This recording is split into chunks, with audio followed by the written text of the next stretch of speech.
इसी प्रकार अन्य प्रसंगों को श्रवण करने के लिए महाराज श्री के एकमात्र अधिकृत ऑफिशियल यूट्यूब चैनल को सब्सक्राइब करके बेल आइकन को अवश्य दबा दें।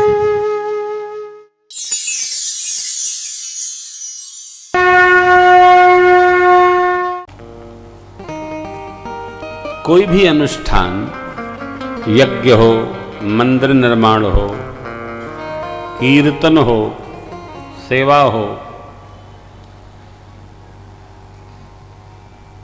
व्यवहार की सिद्धता शुद्धता के लिए तो करना चाहिए। किसी के अपमान निरादर के लिए कदापि नहीं करना चाहिए। वो अनुष्ठान सफल नहीं होता है, क्योंकि परमार्थ के अनुष्ठान भगवत स्वरूप होते हैं। कुछ भी सत्कर्म करे तो अहम से बचना चाहिए। अहंकार डमरू रोग है। अहंकार अति दुखद डमरुआ। इसमें शरीर बीच बीच में फूल जाता है, शरीर डमरू जैसा हो जाता है।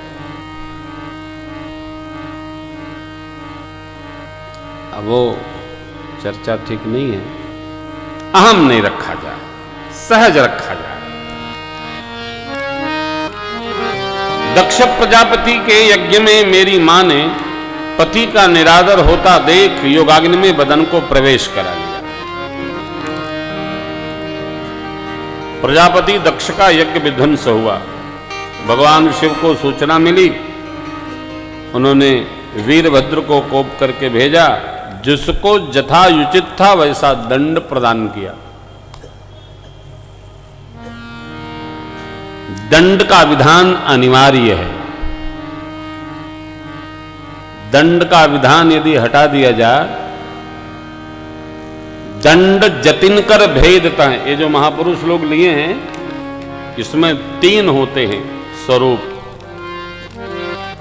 ब्रह्मा विष्णु महेश स्वरूप हैं ये दंड स्वरूप। ये किसी भी अवस्था में रहेंगे तो अपने स्वरूप से दंड भगवान को ऊपर रखते हैं, चाहे जहां नहीं इनको पधराया जा सकता है।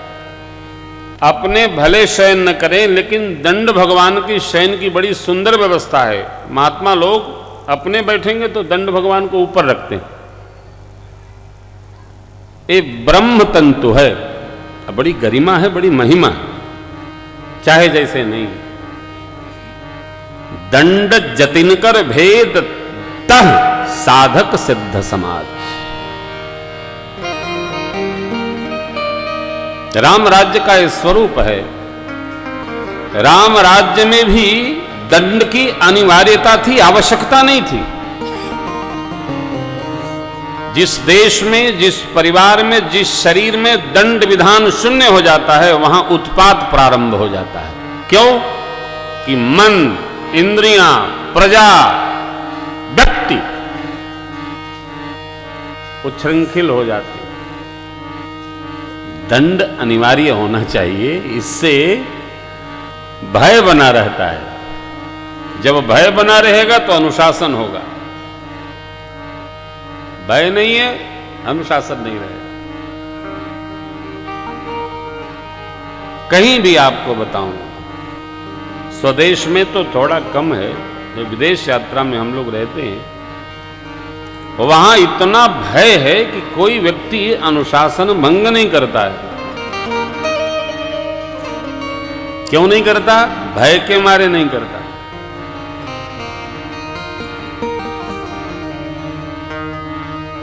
अभी हम आ रहे थे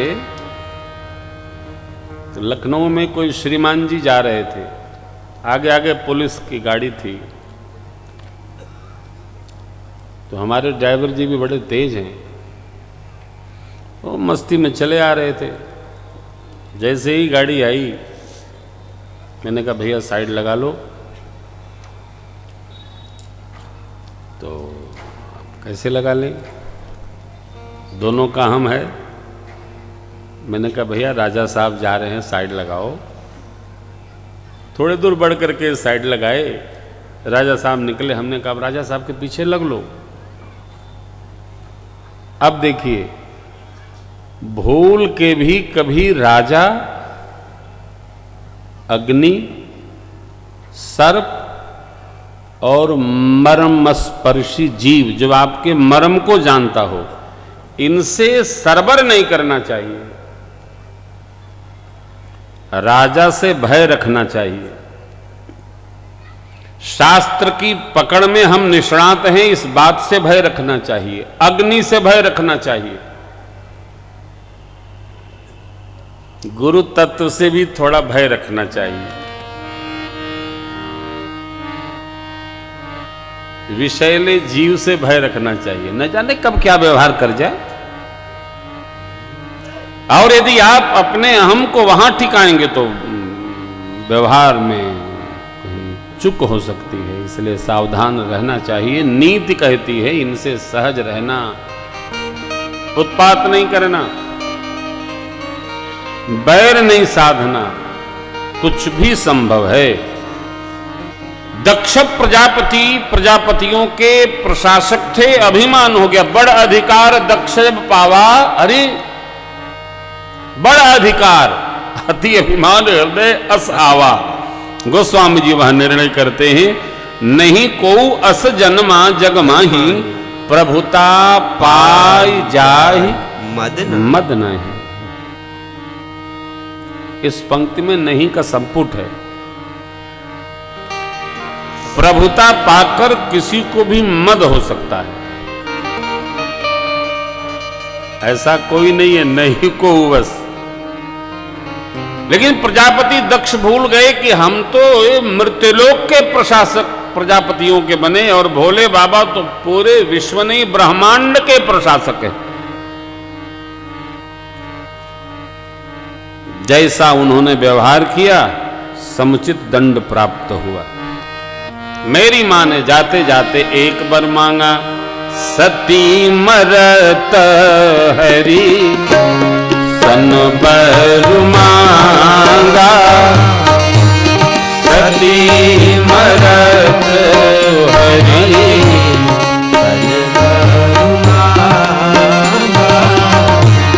जन्म जन्म शिव पद अनुरागा, जन्म जन्म शिव पद अनुरागा, तेहि कारण हिमगिरि गृह जाई, तेहि कारण हिमगिरि गृह जाई, जननी पार्वती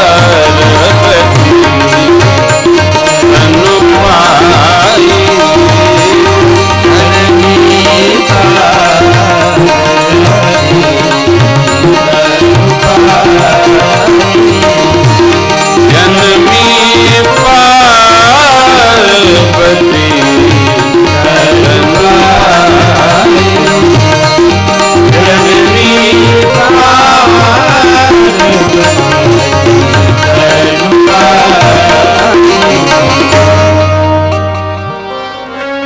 सती अम्बा ने जाते जाते परमात्मा श्री हरि से ये वर मांगा, जन्म जन्म शिव जी के पद में हमारी प्रीत की दृढ़ता रहे,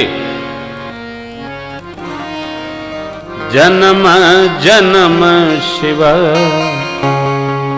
पद अनुरागा।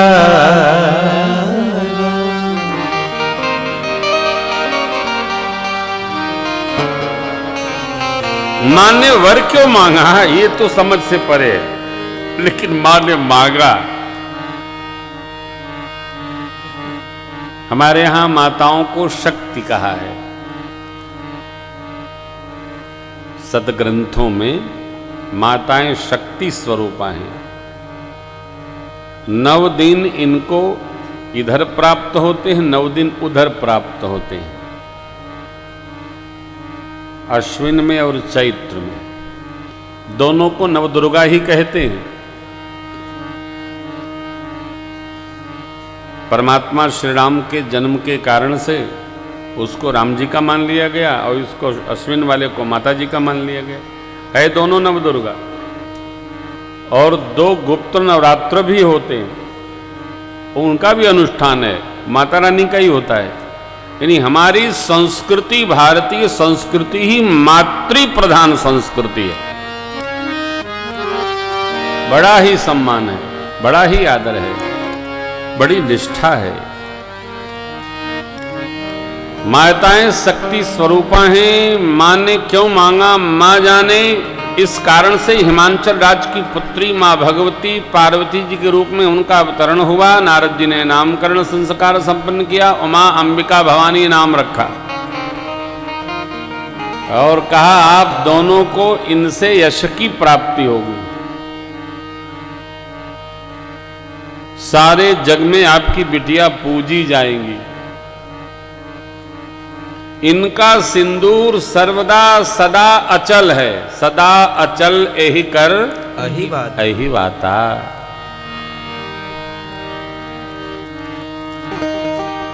बस कुछ दोष है वो मैं आपको पहले से ही सावधान कर देता हूं। क्या दोष है महाराज? नारद जी महाराज बोले अगुणयमान मातु पितु हीना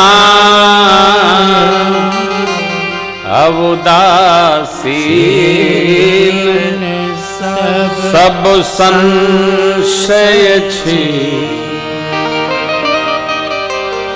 जोगी जटिल काम मन नगनय मंगल रे। अस स्वामी एहि कह मिली परिहस्ति।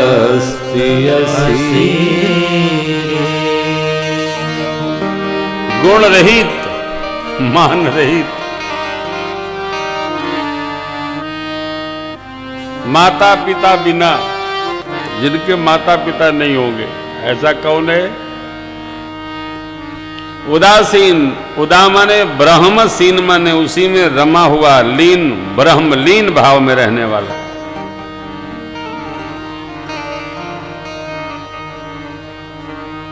संशय से रहित, संशय मुक्त, विश्वास स्वरूप, इसका अर्थ ये हुआ। जोगी जुड़ा हुआ, जटी लंबी लंबी उसकी जटाएं होगी, अकाम कोई कामना नहीं होगी। कामना अमाने नहीं रहित का मन, निष्कामी मन से संपन्न, अकाम मन। नगन, दिगंबरी होगा। नगन माने नंगा नहीं, दिगंबरी। कभी पहन भी लिया तो या मंगल। अस स्वामी एहि कह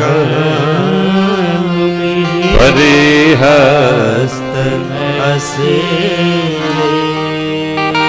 माता पिता मेना और हिमांचल जी घबरा गए। ऐसे वर से कौन ब्याह करेगा? ऐसे वर से विवाह करेंगे, लोग कहेंगे जैसे थे वैसा व्यवहार किए। पर्वत स्वभाव थे, जड़ होते हैं, जैसे जड़ हैं वैसे जड़ता का व्यवहार कर दिए बिटिया के साथ में। महाराज कुछ उपाय सोचिए। नारद जी के पांव पकड़े हिमांचल जी, महाराज कोई उपाय बताइए। नारद जी मुस्कुराए, बोले राजन जो विधि लिखा देव तनुज नर नाग मुनि को न मेट। हे राजन, भगवान ब्रह्मा ने जो ललाट में लिख दिया है, देवता नर नाग धनुज माने असुर मुनि, कोई मिटाने वाला नहीं है।